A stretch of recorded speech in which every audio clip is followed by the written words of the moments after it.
Hey, I did this talk at the Brisbane Functional Programming Group in May 2026. I had some dramas with recording on the evening because OBS just did not like me. So I'm just re-recording this at home.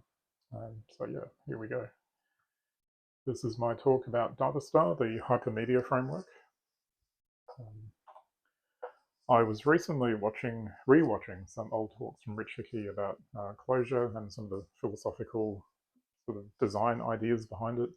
There's a new closure documentary that just came out, which is fantastic, like super high production quality, and really goes into the history of how Rich Hickey took some time off, had a sabbatical, and thought deeply about which sort of language features he'd want to put into the system.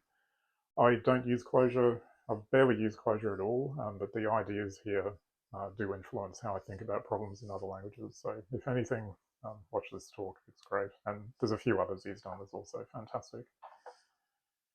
The Closure YouTube channel has got heaps of great conference talks. This one I had a look at because I've kind of avoided the front end for a lot of my career. I've done a lot of back end work. And this one was the title really got me from tomorrow back to yesterday, A Tale of Two Architectures. So this is a talk that mentioned the actual framework called Datastar, and that's what got me into where I am now. So how did we get to this situation? If you sit down with an LLM today and say, I need an interactive web page, it has to show some user information, maybe some kind of cart and maybe messages, you will be told, oh, use React. React, maybe a bit of a sprinkle of TypeScript will be what you need to get an interactive, nice looking web UI. You'll have a server that is the source of truth. Like that's where your real user information lives, the cart, the drafts, like that's the key thing. If it's in that database, that's the truth. And even on very small systems, like I made a blog comment system using an Elm front end with a Go backend, and you immediately start duplicating types or records between the two systems. So you have a user's table or a user type in the server, and you can't just copy across that exact entire definition. You won't bring the entire user information across to the front end because there'll be confidential things in there that you don't want even the user themselves to see. And so you'd end up doing a lot of this weird duplication, and you spend a lot of time serializing these objects. So taking it from the native representation, say in Go or Haskell, turning it into JSON, and then turning it back into, well, turning it into maybe JavaScript or TypeScript on the front end. So there's this busy work of conversion and deconversion. There's performance issues here. I wrote a library called Serializatron that would try to optimize the serialization of Haskell into, initially I tried JSON, but I settled on protobuf as a binary format. And then looking at the problem from this perspective took me to the situation of thinking, can I auto-generate TypeScript types to match Haskell types so that the whole process could be smoother? But it does make you think, like, is this really the right way to approach the problem? But to think differently, we have to step back from what we're doing. This is a functional programming meetup, and yeah, React will say we do UI as a function of state, and this is fantastic. You see this idea in Elm, and there's other systems that are taking this on. The old style of having very surgical updates to manually constructed UIs is just not great. It gets very difficult, and it's the source of bugs. So yeah, this is great, but this architecture with these two separate components and the duplication, I think it's worth thinking about. And so a natural question is, how did we get to this? So the DOM, like the browser and the network, used to be super slow. JavaScript's fast. So why don't we just communicate the smaller bits of data like the user table, the message draft via JSON, or something else over the wire, and let the client do the heavy work with the templates for the UI, how to lay it out. And unfortunately, that does mean then that the client has to do business logic because it has to create the UI. It can't. The JSON messages are giving you data, and it's not giving you hypermedia like the UI. So that's where we end up. Just as an aside, I'm old enough to remember Java applets. So yes, the network did used to be so slow that it was just impossible. I don't think I ever used a Java applet application that was actually smooth and happy to use. So, but things have changed since then. Like these days, even on mobile, people are happy to watch video, listen to music. So the number of bytes we can push across has changed, and we should try to consider that. But yeah, from a personal perspective, this is very much where my brain still lives. So I have to make a conscious effort to move forwards from that. So things happen when you have the thick client with the back end like this. You can imagine a shopping cart scenario where you drop some stuff, you put an apple in the cart, then the client finds something else that they want, so they do a click. Immediately you have to try to tell the back end that they've done this, because the server needs to keep track of this. You want the user to be able to come back to their cart. So there'll be a little gap between when the user has indicated their request until the server finally comes back and says, no, we're not doing this.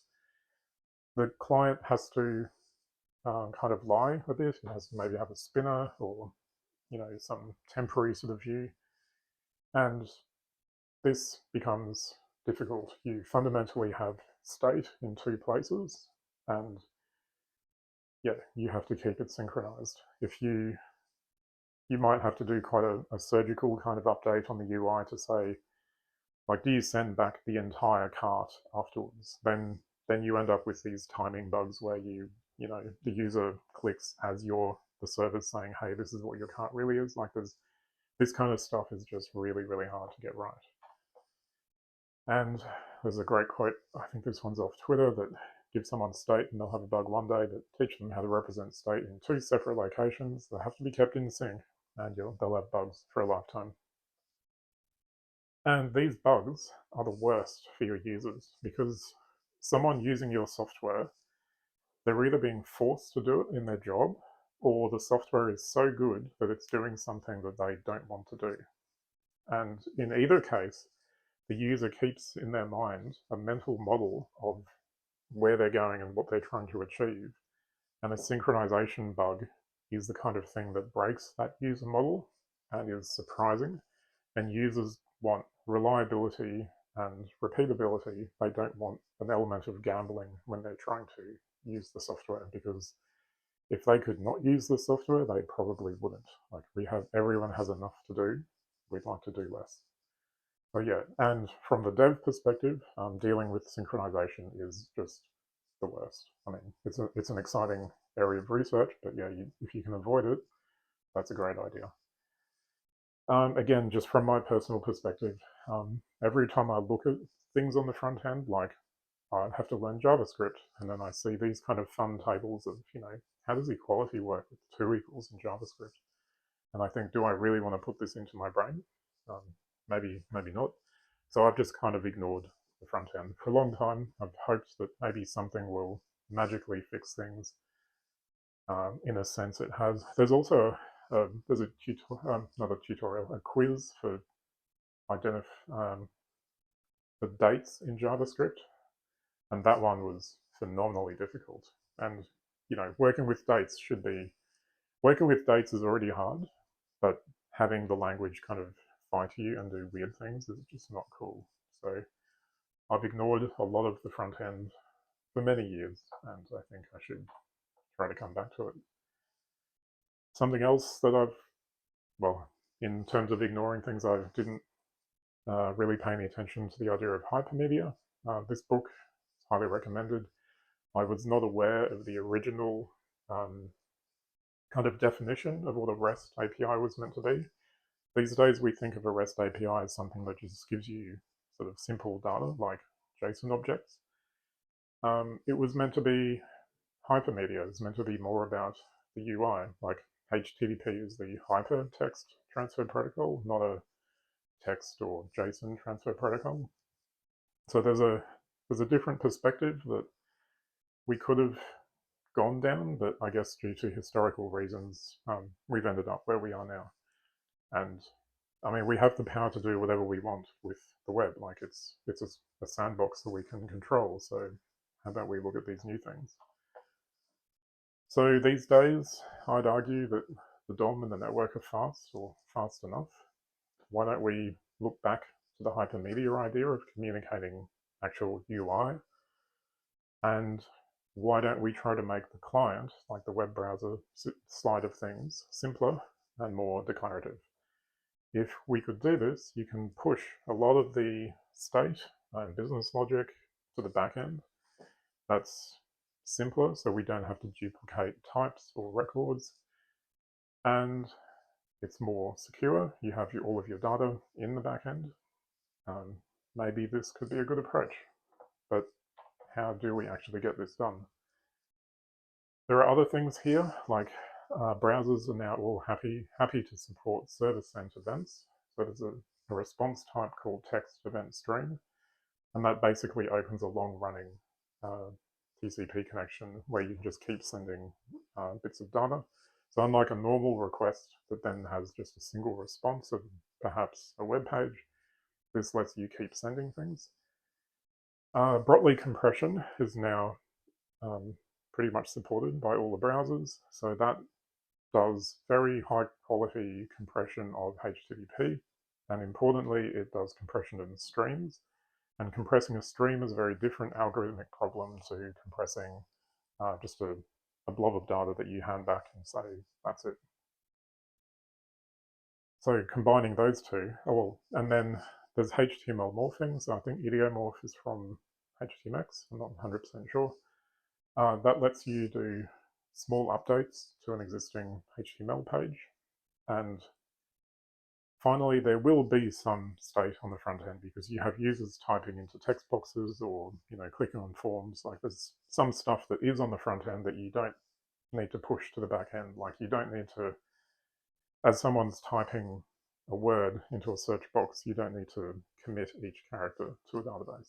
So there's the idea of data binding and signals, which handles the little bit of state that we do need to deal with. So that's new things that are around, and how would this come together? So a guy called Delaney has produced Datastar. It's a lightweight framework for building everything from simple sites to real-time collaborative web apps. You use server-side rendering, and it gives you a front-end framework with a single 11 kilobyte file. You get to use the back end of your choice. There's a whole bunch of these SDKs. So I came along and saw that the Haskell SDK had been, I guess, abandoned. So I've done the current official SDK. It was pretty straightforward. Like the architecture design record is very clear. You don't have to implement much to do an SDK for Datastar. The Rust SDK was a fantastic reference implementation. The Clojure one had some pretty nice documentation, and I also looked at the Go SDK as I guess that's kind of the gold standard. So I've tried to make this as minimal on dependencies as possible. So that was another thing that the previous Haskell SDK, I think, forced you to use Warp, maybe. So mine uses WAI, which means you can use it with Warp or Servant or any of these other frameworks. The dependencies there, I believe, are because the examples in the library have, like I have an example of how to use it with Warp and an example with Servant and things like that. But the core library itself is very minimal. There's just things like HTTP types, WAI, STM. I didn't even add lenses to the library. It's just super, super minimal. So Datastar is essentially done, according to Delaney, and this library it implements all the features that you need to do. It's pretty much done. So what does Datastar look like? The name comes from the fact that we are using the data dash attributes in HTML. This is the simplest thing that you could do. So we just bring in Datastar itself and have a click, and so we can write a string here that does something. And because this is a Reveal.js presentation, you can do Datastar in Reveal.js. So yeah, it works. That's great, but that's not very exciting. So how do we make it more interactive? Well, sorry, I'll just do a brief aside on signals. You can initialize a signal using data-signals. We can set our count to 0. I'd like it to be the integer 0, not the string, but hey, JavaScript. And we have a data text, which will, using this syntax of $count, can grab the value of that signal and display it. And just for debugging, just for the sake of this, I've got all the signals on the page. So it works. I'm not going to talk any more about signals here because the more of the interesting stuff is how you do HTML morphing. So yeah, we'll just hop along. So if you had a click event, so data on click, we have some actions that Datastar supports. So at get, we'll launch a get to endpoint. And this is the minimal warp server that you would need to use to handle this. So we match on the get, we match on the endpoint, and we have our respond, which is normally the point at which we would create a byte string of a HTML page to send back. But instead, we use SOC response, which comes from the Datastar SDK. And the key thing is that you get a gen, which is the SOC generator that is a thing that you can hold on to that basically lets you write into the event stream. And the HTML page has got a div with the name with the name Hal, and we will match on that to replace what's on the inside. So we create a patch element, as in a HTML element. We use the handle, the gen, and we send a patch element. So these are like pretty straightforward helpers to push the data in. They are like thread safe, so you can't, if you run 2 of these at once, it won't destroy things. But being a long running handle that you have, it means that you can send one patch like this. So we find the ID called Hal and we update the text. We do some IO actions, we talk to a database, anything you want here, and then a bit later you can send the next one. So that lets you continually update what the user has. You can patch any bits of the page. This kind of gets you thinking more towards the page as a function of the state. So let's keep going. If you are not super familiar with Haskell, then this is essentially how that would look in Go. There's no difference to the HTML at the top, and it's the same kind of thing. We match on a get to the endpoint. You have your bog standard pattern of the response writer and the request, and you can use that to grab an SOC handle or value that you can then use to write into that string. And yeah, you patch some elements, you patch some more elements, so it's pretty standard. The Python SDK gives you the same functionality, except we're using yields and the decorators to say that this is a Datastar response. So it's pretty simple. Like that's the core sort of thing that you're going to try to do. And if you look in the browser on the wire, you'll see the event stream come through. So the ADR says it's going to be called Datastar patch elements, and then yeah, it literally just gives you the elements there.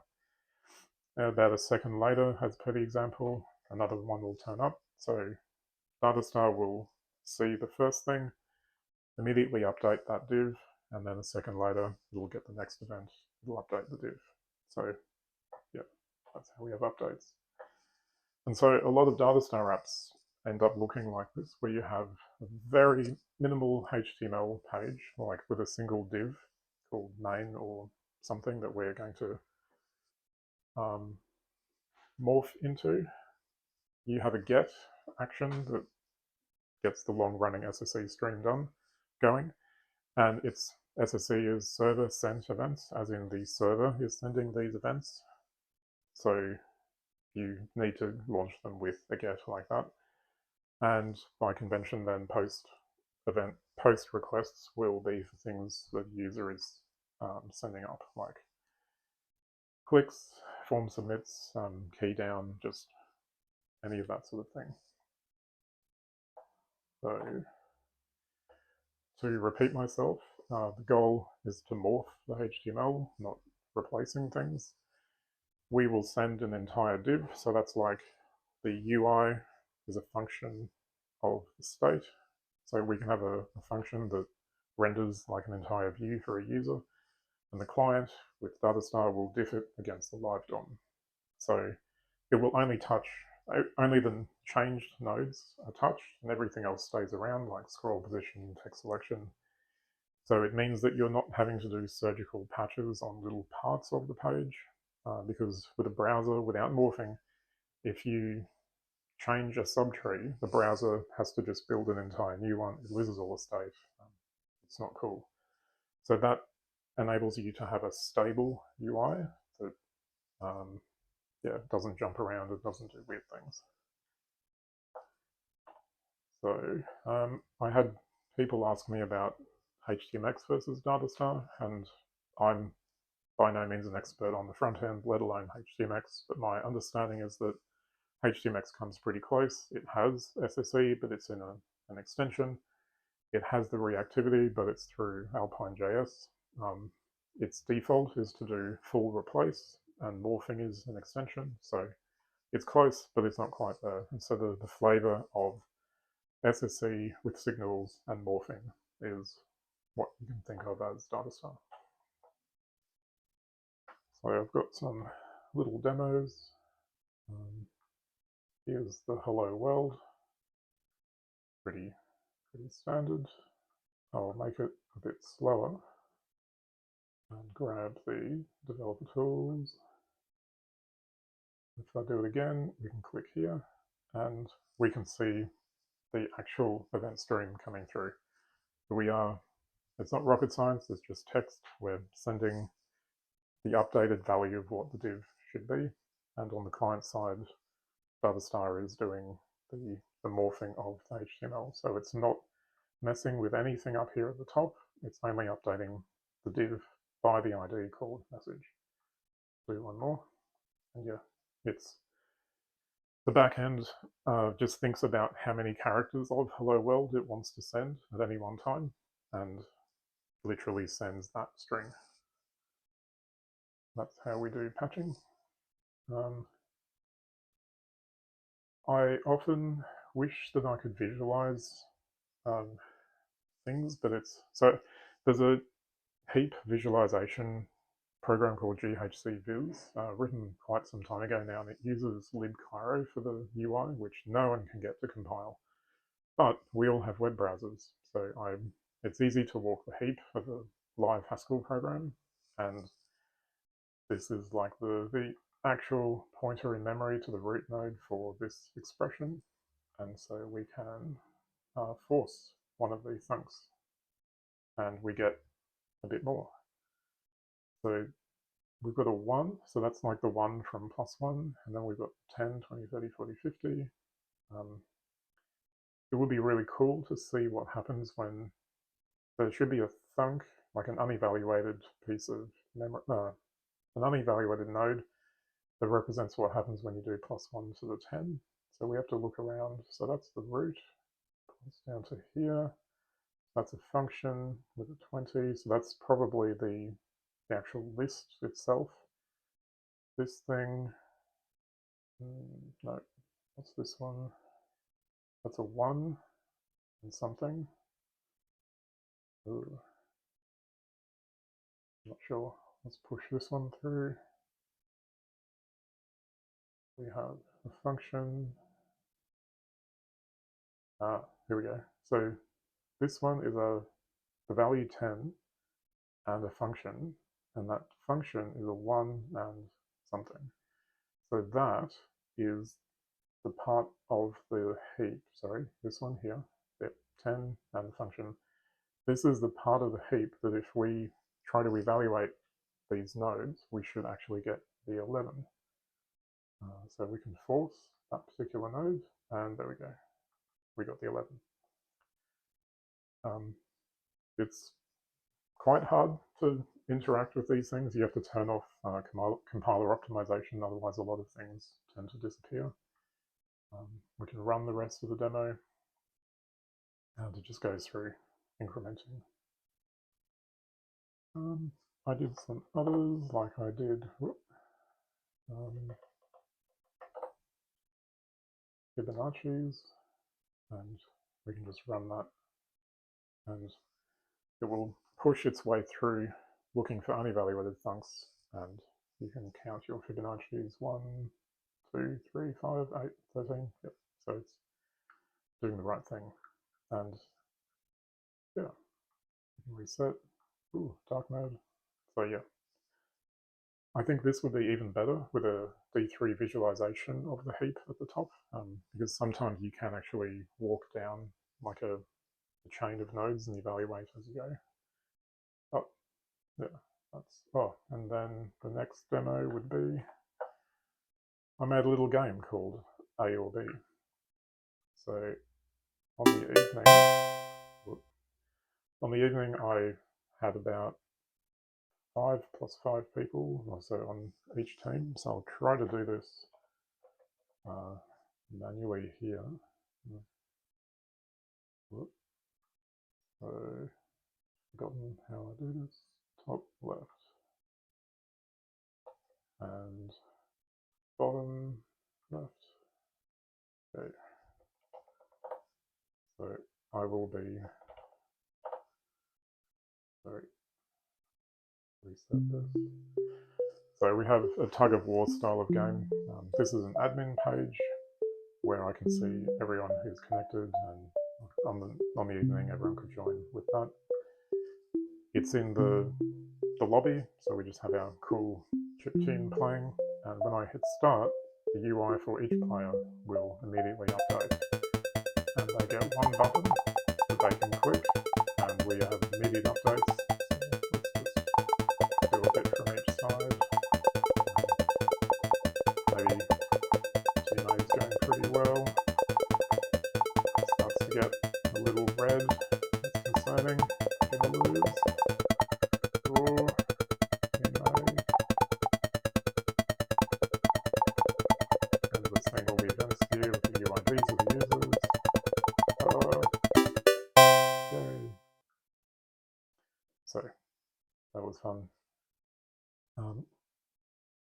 On the night, one team was remarkably fast, so good job to those people. Back to the slides. The game state for the A or B is just a, basically it's an integer. We have a tug of war, so 0 to 100, starting at 50, and using some STM, we have T-bars, so we count the number of clicks of each player. There's a little bit more in the actual game because you need to know, are we in the lobby, are we playing, things like that. And in the SSE sort of update loop, the key thing is we want to look at that global int, like the tug of war position and number of clicks of each player. If any of those change, it means that we need to inform all the users that things have updated. So using your STM monad, you can grab those T-bars into a snapshot, and we can launch a game starting with a 50 for the position, and both teams have 0 clicks. So this is a really, really simple warp application. The bootstrap is the page that the users see when they first connect on their phone or laptop is literally this, that it has the data init, which causes a get request to the hey endpoint. So hey, let's go. And the div called player main is where everything goes. I render the whole UI from the back end. So it starts just with the word connecting. That's key. So data init, when the page loads, the browser will run the Datastar JavaScript that will then walk through the page looking for data attributes everywhere. It finds data in it and will launch that immediately. So the user doesn't have to click login or start or anything. It will just go live straight away. And in the long-lived SSE stream, we have this kind of logic. So again, we are using SSE response to hold on to that handle so we can write into the event stream. And so with Gen, what we first do is we render the player view. So we have the old state. We render their entire UI. So that's everything that the user sees in that div. We render that and we send a patch saying to find player main and update that. So that's UI as a function of state. And with the magic of software transactional memory, we can atomically read the current state. And if it's the same, we hit a retry, which will pause until some of those tvars change. And when they do, that'll wake things up. And then we can respond with the new value. So everyone is asleep while the state is not changing, but when people do actions that update things, it will wake up the SSE thread. So the mash button that each user had is just a data on click, and it does a post into their own URL. So when users join, they get a UUID, and they get their own private URL, their own special button that posts. And the handler for that post request ultimately will do an atomic update and increment or decrement that the global state number. So you can imagine you have a room full of people, someone clicks, that causes a post to the server, that causes one of these tvars to be mutated, and that then causes everyone's loop to wake up and re-render, and it updates the UI. This was fine for a room of, I think we had about 20 people. If you had thousands or millions of users, you'd obviously chunk these up into updates so that you're not pushing immediately on every single person's thing, like you might have 100 millisecond delays. But the core idea is that you have this weird kind of immediate multi-user thing happening where you have the state and you just get to do all these updates. The admin page is done in a very similar style, so it can just look at all the values in the server and just it renders a view for the admin user who can start and stop and do things. So their UI is also completely rendered server side, like the buttons, everything. And to repeat myself, yes, inside the render player view function, we create their post string, which is at post to mash, the team name, team A or B, and their player ID, which is the UUID. And we create a button. This is using Lucid too. So we use make attributes, data on click, and the post, and then a whole bunch of CSS magic there. So yeah, there's no client templates. We are just pushing the HTML to each user as a string, and then the browser is doing what it's good at, which is rendering that stuff. I think this is fun. It's opened up for me the ability to make little UIs for things that I would otherwise just not do. Even making a very simple blog comment system using Elm, I'd felt a certain kind of pain of having to redo the doing duplication between the front end and the back end.